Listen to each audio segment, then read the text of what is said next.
नमस्कार दोस्तों, मैं ऐश्वर्या सक्सेना आप सभी का स्वागत करती हूँ मेरे YouTube चैनल पर जिसका नाम है attract English by Aishwarya Saxena. So friends, जैसा कि आप सभी जानते हैं, लास्ट वीडियो में मैंने बात की थी रिपोर्टेड स्पीच के बारे में और ये टॉपिक उस वीडियो में कंप्लीट नहीं हुआ था क्योंकि इसमें काफ़ी सारे रूल्स हैं, काफ़ी सारे नए कॉन्सेप्ट्स हैं।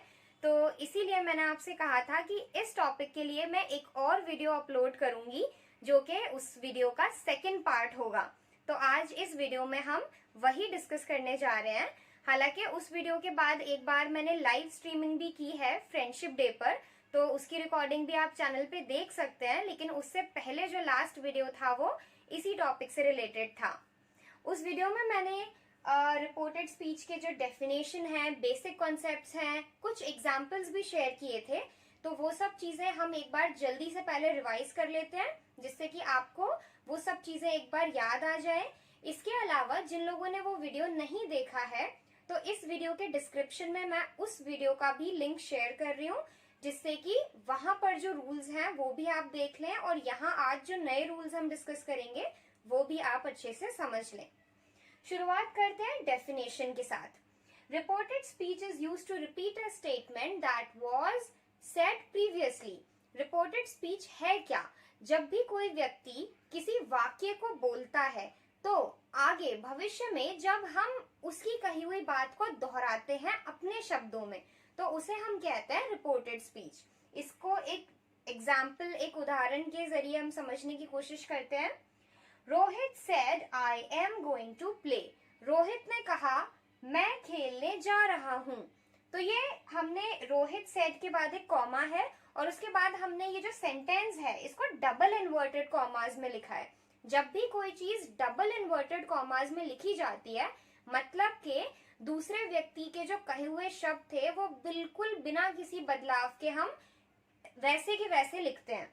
I am going to play, ये बिल्कुल सेम वही वर्ड्स हैं जो रोहित ने कहे, तो इसे हम कहते हैं डायरेक्ट स्पीच। जब हम इसे अपने शब्दों में कहेंगे तो वो होगी रिपोर्टेड स्पीच। अब देखिए इसकी रिपोर्टेड स्पीच किस तरीके से लिखेंगे हम।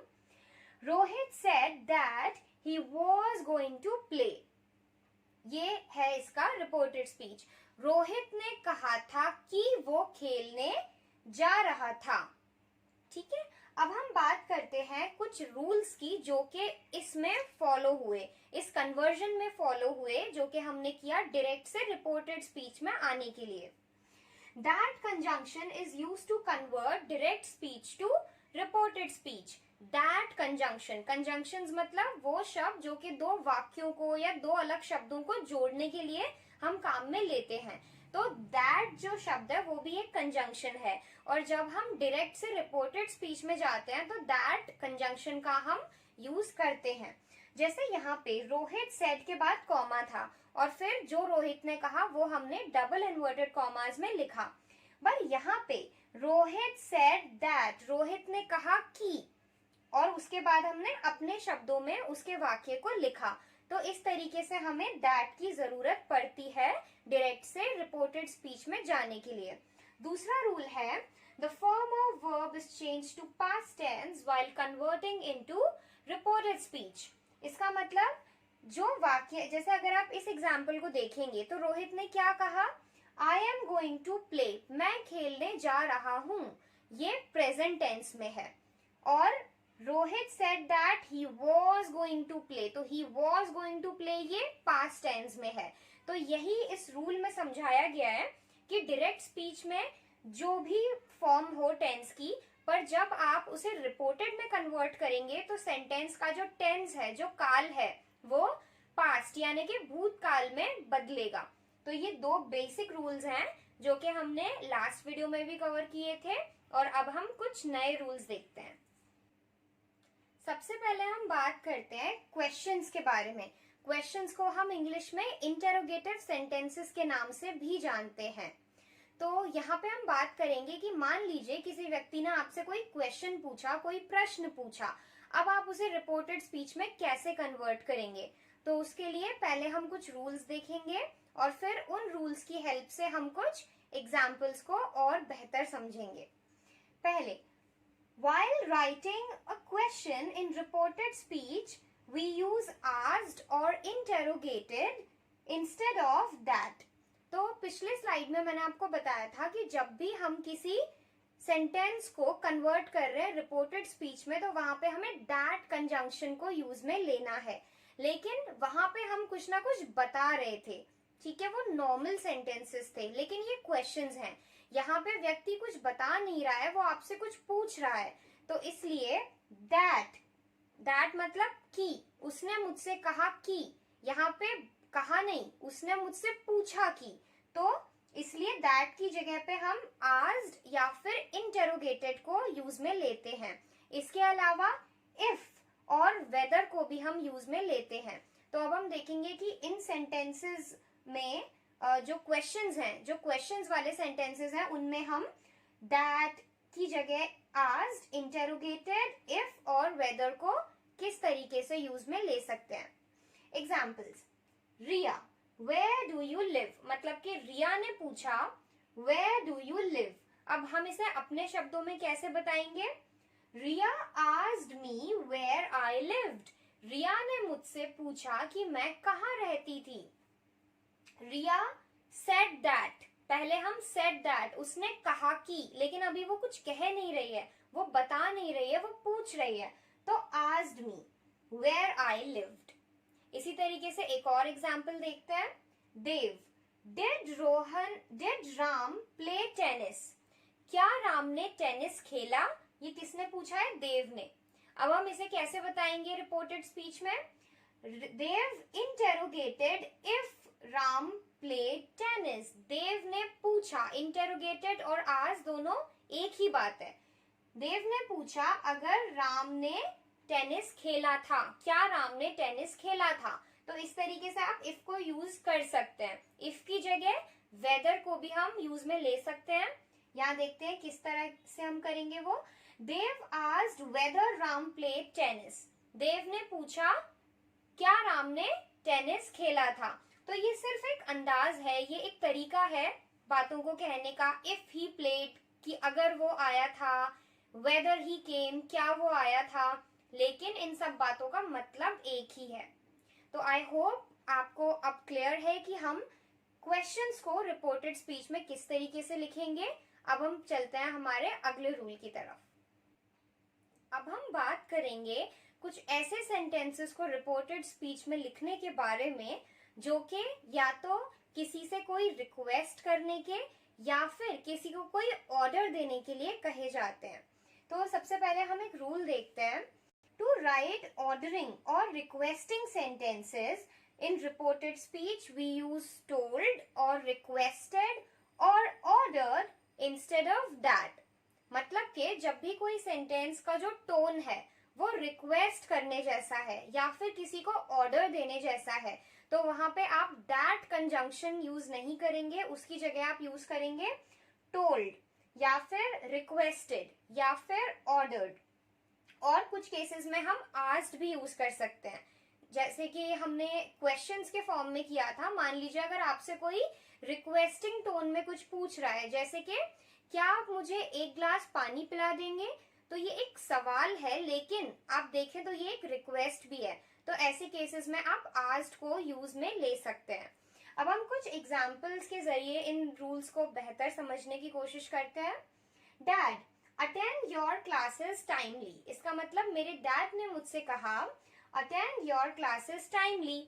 अब हमारे जो पेरेंट्स हैं वो कभी भी हमसे रिक्वेस्ट तो नहीं करते हैं ना, वो हमेशा, क्योंकि उनका राइट है हम पे, तो वो हमेशा चीजों को या तो ऑर्डरिंग वे में कहते हैं या फिर बस हमें इंस्ट्रक्ट करते हैं कि आपको ये चीज ऐसे करनी है। तो देखिए हम इसे कैसे रिपोर्टेड स्पीच में लिखेंगे।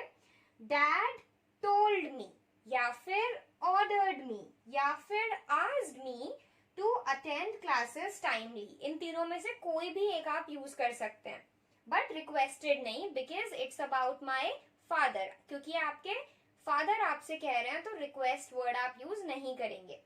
नेक्स्ट एग्जाम्पल देखते हैं। Rahul, please give me a cup of tea. Rahul ने कहा please give me a cup of tea. तो इसको हम रिपोर्टेड में कैसे लिखेंगे?